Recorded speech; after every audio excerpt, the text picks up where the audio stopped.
Good evening, everybody, or good night, depending on what time you're watching this. It is 9:49 at night. It is June 8th, 2023. Okay, I haven't made a video like this in a long time, but I wanted to make room on my phone, and also I wanted to, I have to read from my phone. So, okay. So this is going to be about some news articles from the Epoch Times. This one is going to be Putin, Zelensky agree to meet with African leaders. A peace mission, says South Africa president.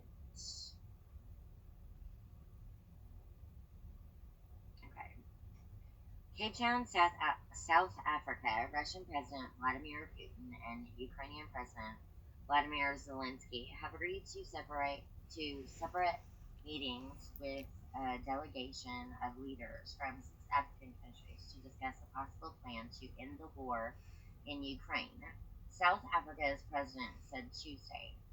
South African President Cyril Ramaphosa said he spoke with Putin and Zelensky by phone over the weekend, and they each agreed to host an African leaders peace mission in Moscow and Kyiv, respectively.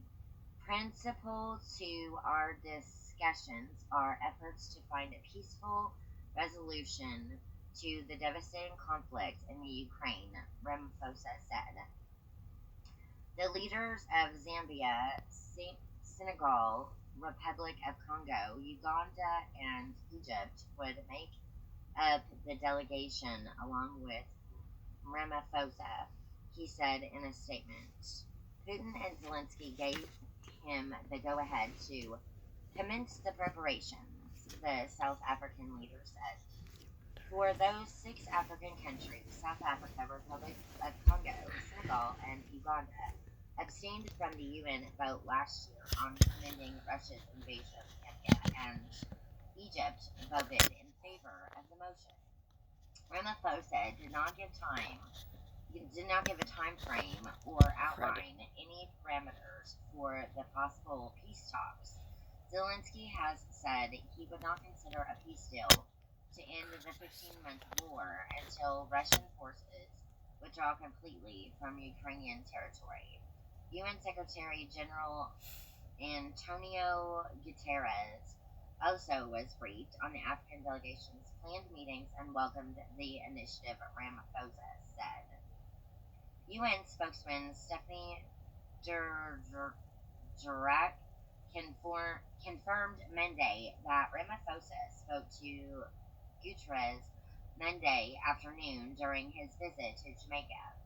As we've said before, we are in favor of any initiative that could lead us to a peace in line with the UN Charter, in line with international law, and in line with General Assembly resolutions, Dujarric said. Read out from a phone conversation Putin and Ramaphosa had Friday said the Russian leader supported Cyril Ramaphosa's idea about a group of African leaders participating in the discussion of the prospects of resolving the Ukrainian conflict. It was clear if that was the phone call Ramaphosa was referring to when he said he spoke with Putin over the weekend.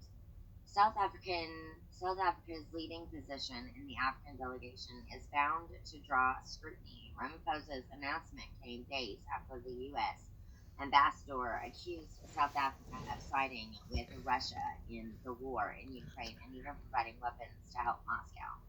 U.S. Ambassador to South Africa, Ruben Brigady, alleged last week that weapons and ammunition were loaded onto a Russian-flagged cargo ship at a South African naval base in December and taken to Russia.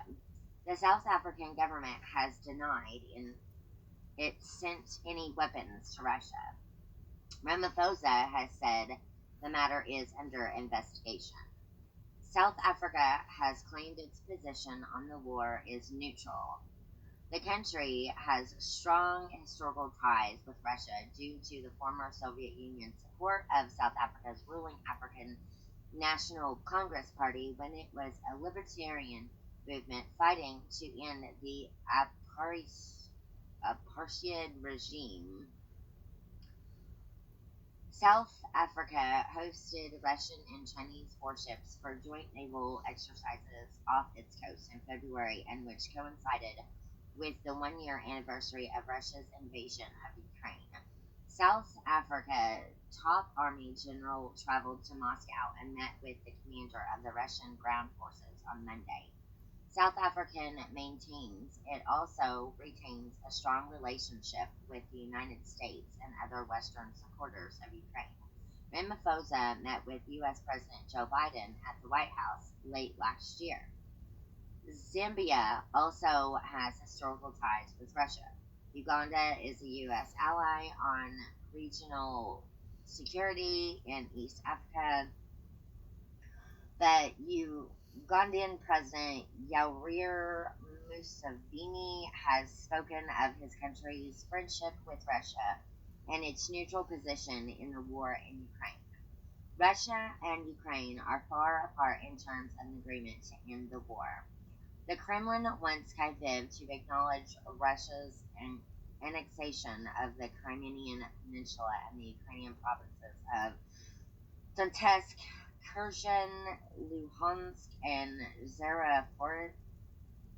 Zaporizhia, which most nations have denounced as illegal.